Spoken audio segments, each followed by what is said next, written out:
রোহিঙ্গা সংকটে সরকারের কূটনৈতিক ব্যর্থতা দেখছেন বিশ্লেষকেরা। এছাড়া আন্তর্জাতিক সম্প্রদায়ের সদিচ্ছা ও চীন ভারতের আন্তরিকতার অভাবকে কারণ মনে করছেন তারা। মিয়ানমারের সাথে দ্বিপাক্ষিক আলোচনায় সীমাবদ্ধ না থেকে বিকল্প পথ বেছে নেওয়ার পরামর্শ দিয়েছেন বিশেষজ্ঞরা। বান্ডেল থাকলে প্রতি সেনমানিতে টাকা বাঁচবে। বিকাশ সেনমানি বান্ডেল কিনে জিতুন প্রতি লেনদেনে। 2017 সালের 25 আগস্ট রোহিঙ্গার ঢল নামে বাংলাদেশে।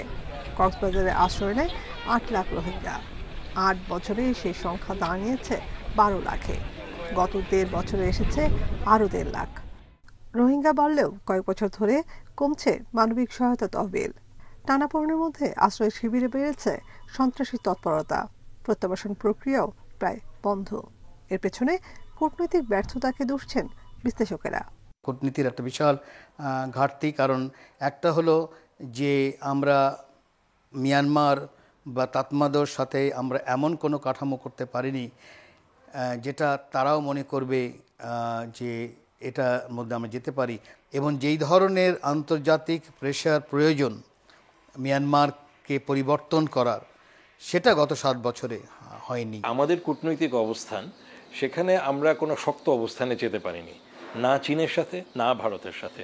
রোহিঙ্গা ইস্যুতে আমরা যেতে পারতাম চাপ দেওয়ার জন্য, যে ঠিক আছে আমাদের নিজেদের দ্বিপাক্ষিক সম্পর্ক যা আছে সেভাবে চলতে থাকবে, কিন্তু রোহিঙ্গাদের ব্যাপারে একটা শক্ত অবস্থান নেওয়ার প্রয়োজন আছে।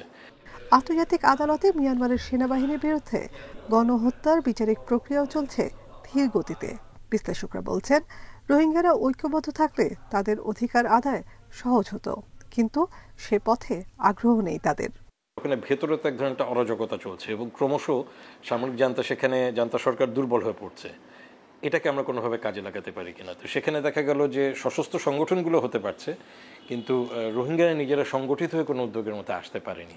শান্তি প্রক্রিয়ার একটা চেষ্টা, এবং তারপর শান্তি প্রক্রিয়ায় যাওয়া গেলে তখন বিভিন্ন গোষ্ঠীকে এক জায়গায় নিয়ে এসে আলাপ আলোচনা করে একটা রাজনৈতিক সমাধানের দিকে যাওয়ার। সেখানে আমাদের মিলিটারি ডিপ্লোমেসি ব্যবহার করা উচিত ছিল প্রথম থেকেই, কারণ অং সান সুচি তো কোনো সময় ক্ষমতা ছিল না তার, তাই না? ক্ষমতা মূলত ছিল আর্মি। তাতমাদো বা আরাকান আর্মি কোনো লাভ দিচ্ছে না, মানে এটাই হলো মেইন, কারণ সমাধান তো তাদের সাথে করতে হবে। এই পরিস্থিতিতে 24 আগস্ট কক্সবাজারে 3 দিনের আন্তর্জাতিক সম্মেলনের আয়োজন করা হয়েছে। উদ্দেশ্য রোহিঙ্গা ইস্যুতে বিশ্বের নজর কাড়া। Nafiza Dubla, independent news, Dhaka.